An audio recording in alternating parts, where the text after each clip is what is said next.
राजस्थान में चुनावी चर्चा के बीच हमारे साथ आज बात करने के लिए हैं भाजपा के पूर्व प्रदेश अध्यक्ष, विधायक और बहुत ही सीनियर लीडर सतीश पूनिया जी। सतीश जी, सुबह सुबह आज आपको मैंने परेशान किया, कैच कर लिया, लेकिन आपकी कहीं व्यायाम में बाधा तो नहीं डाला? नहीं नहीं नहीं, तो हम लोग तो मनमौजी हैं, तो जैसे समय मिल जाए कर लेते हैं। और आज आपके धक्के चढ़ गए तो उसको आनंद लेंगे। चुनाव के बीच में कैसे समय निकालते हैं ये वॉक का और तमाम लोगों से मिलने? मैं देख रहा हूँ कि सुबह से ही आपका जनसंपर्क भी जारी है। दिनचर्या का हिस्सा है, क्योंकि हर व्यक्ति का अपना जीवन होता है। तो मैं लगभग 6 बजे उठता हूँ, उसके बाद कॉन्स्टिट्यूंसी के लोग होते हैं, बाहर के लोग होते हैं, मिलना जुलना। ये इस तरीके का जो एक्सरसाइज है वो थोड़ा सा मूड पे डिपेंड करता है और थोड़ा स्ट्रेस को रिलीज करने के लिए अच्छा काम करता है कि उस दिन किसी दिन आपके पास समय है और आपने एक अच्छी सी वॉक कर ली सुबह सुबह, तो आपको दिमाग को हम लोग, क्योंकि इतना भागदौड़ के बीच में सुकून देने वाला काम यही होता है हमारे लिए सुबह सुबह। तो सुबह का यदि कुछ क्षण हमारा अपना होता है तो वो यही होता है। पूरे दिन तो कांग्रेस का जवाब देते ही बीतता होगा मुझे।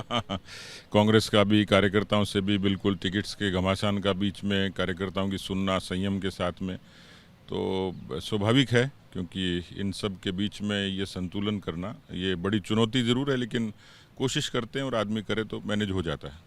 आप खुद विधानसभा चुनाव भी लड़ रहे हैं, आप पार्टी के चूंकि सीनियर लीडर हैं, इसके चलते आपको दूसरी विधानसभाओं में भी जाना होता है, तो दोनों का सामंजस्य कैसे बैठा? ये तो क्योंकि मैं संगठन का व्यक्ति हूँ और बहुत अरसे से लगभग पूरे प्रदेश में घूमना फिरना ये आदत का हिस्सा भी था, ज़रूरत भी थी। और उसके बाद विधायक बना तो अपने क्षेत्र की भी एक चुनौतियाँ थी, लेकिन बैलेंस करता था, क्योंकि स्वभाव से संगठन की ज़रूरत भी थी और मेरी प्रवृत्ति भी थी बहुत घूमने की और नीचे तक लोगों तक जाने की।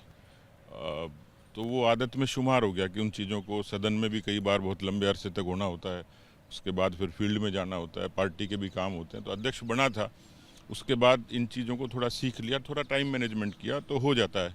अपना भी देख लेते हैं और बाकी आसपास के क्षेत्रों को भी। अशोक गहलोत ने कल बहुत ही गंभीर आरोप लगाया कि आप लोग दूसरी पार्टियां, विपक्ष की जितनी भी पार्टियां हैं, उनको ख़त्म करने के लिए एजेंसियों का सहारा ले रहे हैं, ईडी का सहारा ले रहे हैं, सीबीआई का सहारा ले रहे हैं, इनकम टैक्स का सहारा ले रहे हैं। देखिए, सियासी आरोप हैं और ये वो कई बार भूल जाते हैं। मैं एक शब्द उनके बराबर सुनता हूँ कि लोकतंत्र की हत्या हो रही है, पर वो भूल जाते हैं कि लोकतंत्र की हत्या की शुरुआत उन्होंने की थी। वो कहते हैं प्रतिशोध हो रहा है, तो प्रतिशोध की राजनीति की शुरुआत ही कांग्रेस पार्टी ने की। इस देश में किस तरीके से इमरजेंसी लगी, लोगों को जेलों में डाला गया, और उसके बाद लगभग एक मिथक था, लगातार 50-55 वर्षों तक वो सत्ता में रहे। तो सत्ता का दुरुपयोग, यदि लोकतंत्र की हत्या, सत्ता का दुरुपयोग, करप्शन, ये प्रतिशोध, ये शब्द कोई कहीं से ईजाद हुए तो कांग्रेस के खुद के उन कामकाज से ही हुए हैं। और इसलिए वो जो खुद करते हैं, मुझे लगता है वो बयान वही करते हैं, क्योंकि वो अपनी पार्टी के भीतर भी ऐसा करते हैं। और ऐसे बहुत सारे प्रमाणिक तथ्य हैं जो ये एस्टेब्लिश करते हैं कि अशोक गहलोत प्रतिशोध की राजनीति करते हैं। कांग्रेस के लिए मीठा मीठा गप और खारा खारा थू थू, आज उन पर कोई आँच आती है तो उनको लगता है कि लोकतंत्र की हत्या हो रही है, संवैधानिक एजेंसियों का दुरुपयोग हो रहा है। पर मुझे लगता है, मैं कल उनका एक बयान देख रहा था जिसमें उन्होंने कहा कुत्ते की तरह ईडी घूम रही है। किसी रेफरेंस में उन्होंने कहा, मुख्यमंत्री के शब्द से संविधान से निकली हुई संस्थाओं के बारे में इस तरीके से, क्या ये बताइए कि पेपर लीक जो है राजस्थान में इतना संगीन मसला है जिसने नौजवानों के सपनों को तोड़ा है। हो सकता है कोई समय पर आपत्ति करे कि ये टाइमिंग गलत है, लेकिन प्रोसेस जब चलता है एजेंसीज का तो उसमें कोई टाइम की लिमिट नहीं होती है। जब आपके पास कोई तथ्य होते हैं या कोई दिशा होती है इन्वेस्टिगेशन की, आप किसी के दरवाजे पे जाएंगे, किसी को पूछने का हक है, आपको सहयोग करना चाहिए था, उल्टा उन्हीं पर आप सवाल खड़े करें। इसका मतलब चोर की दाढ़ी में तिनके जैसा काम है। और ये सत्य है। उन्हीं के माध्यमिक शिक्षा बोर्ड के चेयरमैन ने एक दफ़े कहा था कि राजनीतिक संरक्षण में पेपर लीक हुआ है। इसका मतलब कहीं धुआं है तो आग निश्चित रूप से होगी। इस आग से डर के वो इस तरीके का बयान दे रहे हैं। मतलब इसके पीछे आप सरकार का ही हाथ मानते हैं?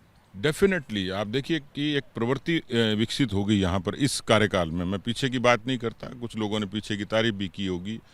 कुल मिलाकर उनकी व्यक्तिगत इमेज भी या यहाँ की गवर्नेंस भी इतनी पुअर नहीं तो जो इस बार है, और इसलिए उन्होंने एक मॉडल अपनाया कि सरकार रिपीट कैसे करूं। रिपीट करने के लिए नैतिक और अनैतिक जो चीज़ें की जा सकती थी वो की। उसी का हिस्सा था कि अपने कार्यकर्ताओं को रिक्रूट कैसे करें। ये फॉर्मूला कहीं किसी दूसरे प्रदेशों की पुरानी सरकारों से लाए। कभी बिहार का जिक्र होता था, कभी हरियाणा का होता था, कभी पंजाब का होता था। तो ये जो फॉर्मूला लेके आए कि अपने कार्यकर्ताओं को उपकृत करो, उस उपकार में उन्होंने सारी सीमाएं लांघ दी।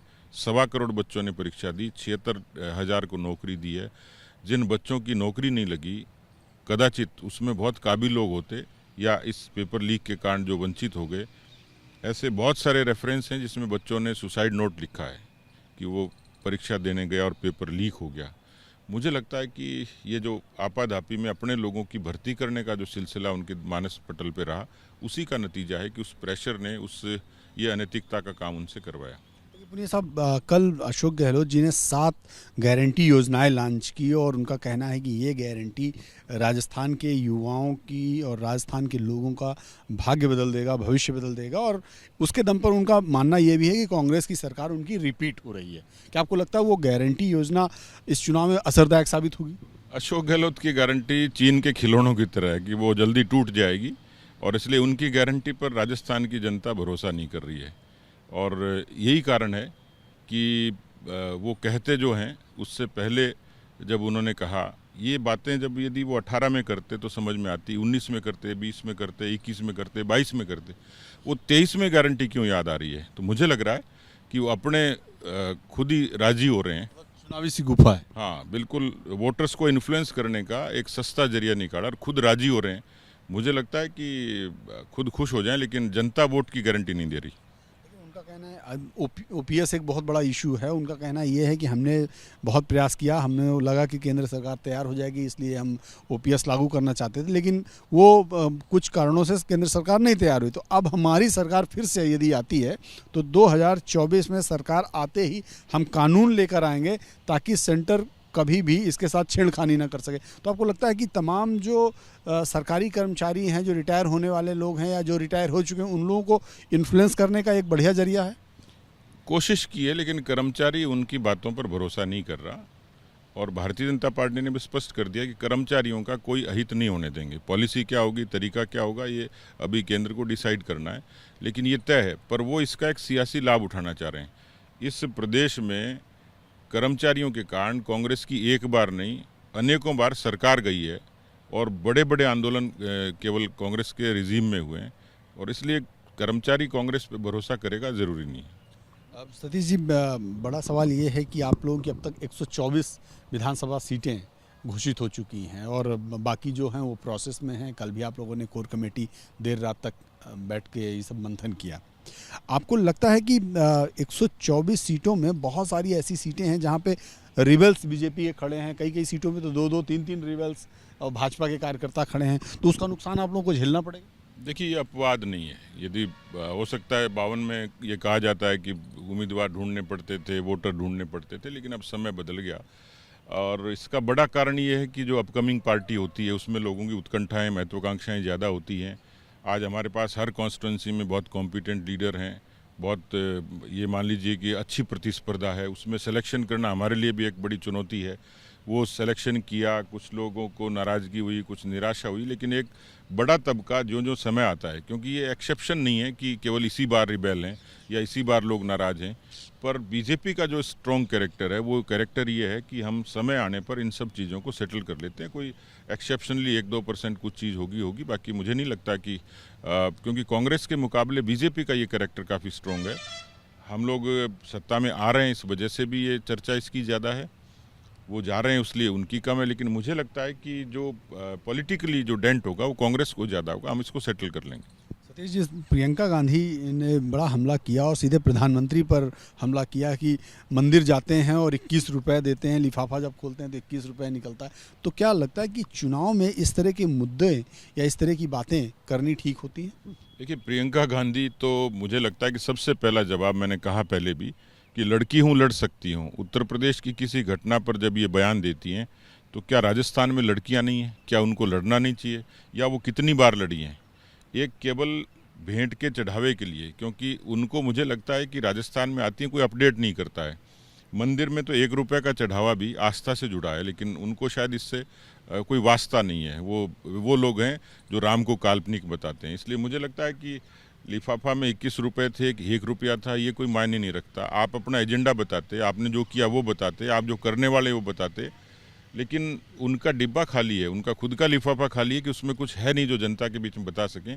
इसलिए मेरा उनसे जब उन्होंने कहा लोगों को झूठ बोलना, भ्रमित करना, ये उनकी आदत हो गई। मोदी का विरोध करना, बीजेपी का विरोध करना, आरएसएस का विरोध करना, ये उनकी फितरत हो गई। और उनको लगता है कि ये करने से वो अपने कम्युनल वोट बैंक को लामबंद कर लेंगे, पोलराइज कर लेंगे। तो मुझे नहीं लगता कि उन्होंने भी हकीकत देख ली है। लेकिन बाकी जो लोग हैं उन्होंने इस असत्य को, इस झूठ को ठीक तरीके से देखा है। जिस प्रदेश में कोई अबला रोटी मांगे और उसकी असमत ले ली जाए, वहाँ क्या मंदिर का लिफाफा मुद्दा है क्या? इसलिए मुझे लगता है कि ये पॉलिटिकली इमेच्योर बयान था, इमेच्योर एक्ट था, जिसको राजस्थान की जनता ने देखा है। पहले तो लोग इंदिरा गांधी की छवि देखते थे, लेकिन उनको बड़ी निराशा हुई। ये उनका जो बयान है वो खलनायिका जैसा है। पुनिया साहब, ये 2 दशक में पहली बार ऐसा देखा गया कि जब भारतीय जनता पार्टी के अंदर लीडरशिप आइडेंटिफाई नहीं है कि कौन अगला मुख्यमंत्री बनेगा, क्योंकि आप लोगों ने कहा कि हम कंबाइंड एफर्ट में नरेंद्र मोदी जी के चेहरे पर चुनाव लड़ेंगे। ऑब्वियसली नरेंद्र मोदी तो चीफ मिनिस्टर बनने वाले नहीं, क्योंकि वो देश के प्राइम मिनिस्टर भी हैं और आपकी पार्टी के सबसे बड़े नेता भी हैं। तो आप भी उसमें एक चेहरा हैं, 4-5 और लोग हैं। मैंने देखा कि जब यात्रा शुरू हुई तो एक यात्रा को आप लीड कर रहे थे। तो ये माना जाता है कि जो कल के चीफ मिनिस्टर बन सकता है उसमें एक चेहरा आप भी हैं। तो क्या आप अपने आप को मानते हैं कि उस दौड़ में आप सबसे आगे हैं, या आप उस दौड़ में शामिल हैं? मैं बिल्कुल शामिल नहीं हूँ। न मेरी दौड़ है, न मेरी हौड़ है। मैं पार्टी का एक सामान्य कार्यकर्ता हूँ और पार्टी ने मुझे बहुत सम्मान दिया है, इसलिए मैं उस लिस्ट में बिल्कुल नहीं हूँ। हाँ, ये ज़रूर है कि मैंने परिश्रम किया, पार्टी ने मुझे आशीर्वाद दिया, कार्यकर्ताओं का स्नेह मिला, तो आज मेरी गिनती पार्टी के ठीक ठाक से लोगों में होती है। पर इसका मतलब ये नहीं कि मैं मुख्यमंत्री का दावेदार हूँ, मैं कतई नहीं हूँ। और ऐसा कोई अवसर भी होगा और पार्टी के लिए मुझे लगेगा कि बहुत ज़्यादा, तो मैं हाथ जोड़ के भी विनम्रता से मना करूँगा, क्योंकि मैं कह चुका हूँ कि मैं अपने विधानसभा क्षेत्र का संतरी बनना पसंद करूँगा। मेरी रुचि बाकी किसी काम में नहीं है। पार्टी की सत्ता आए और हम लोग लोक कल्याण का काम करें, जनता हमसे जो अपेक्षा रखती है वो पूरी करें, उसमें कहीं कोई भूमिका होगी तो निश्चित रूप से। लेकिन मेरी प्रायोरिटी मेरा विधानसभा क्षेत्र है, मेरी प्रायोरिटी पार्टी का कार्यकर्ता है। भूमिका देख दूसरे जो बड़े नेता हैं उनकी भूमिका क्या देखते हैं? जैसे बहुत अंदर खाने चर्चाएं हैं कि पार्टी के अंदर घमासान है, वसुंधरा राजे अलग जा रही हैं, राजेंद्र राठौर अलग जा रहे हैं, सतीश पूनिया का अलग खेमा है, दूसरे जो नेता हैं उनका खेमा अलग है, सीपी जोशी, ओम बिरला, इन सब का खेमा अलग है। तो ये इस खेमेबाजी को किस रूप में देखते हैं, और क्या आपको लगता है कि कहीं इसका नुकसान पार्टी को आने वाले विधानसभा चुनाव में देखने को मिलेगा? देखिए, 2 पक्ष हैं। कोई समय ये कहते थे कि बीजेपी में लीडरशिप क्राइसिस है, हमारे विरोधी भी कहते थे, मीडिया में भी प्रचारित होता था, जनता के बीच में भी था, कार्यकर्ताओं में भी था। आज यदि आप कह रहे हैं या कांग्रेस के लोग भी कह रहे हैं या हमारी पार्टी के लोग कह रहे हैं या जनता में प्रचारित है कि इनके पास 1 दर्जन लोग हैं, तो मुझे लगता है ये पार्टी की ताकत है कि पार्टी ने आज इतने लोग एस्टेब्लिश कर दिए। पार्टी में हर व्यक्ति का, हर नेता का सम्मान है। और आज जब दूसरी सूची आई थी तो सब लोगों को ताज्जुब हुआ कि एक फ्लोर पर बैठकर सबने यूनानिमसली फैसला किया। कुछ चंद रिएक्शंस थे जो दिखे थे, जो टिकट्स को लेकर, या बहुत महत्वाकांक्षी लोगों ने रिएक्ट किया होगा, लेकिन कुल मिलाकर उन सब सीटों पर सबकी सहमति थी और उसके बाद ये हुआ, इसलिए किसी की असहमति नहीं थी। दूसरा बात है लीडरशिप का, तो यहाँ जो मैंने कहा कि उस बात पर भी सब लोग एकमत हैं कि पहले हम लोग कांग्रेस को सत्ता से बाहर करें। इस बात पर भी सब एकमत हैं, क्योंकि आज हमारा जो आलाकमान है वो कांग्रेस का आलाकमान नहीं है, उनकी तरह कमज़ोर नहीं है कि 5 साल तक लीडरशिप के झगड़े को रिजॉल्व नहीं कर पाया। यहाँ जो आलाकमान कहेगा, संसदीय दल कहेगा, और प्रधानमंत्री जी के कहने के बाद कि कमल का फूल हमारा चेहरा है, उसके बाद तो सारी चीज़ें निर्मूल हो गई हैं।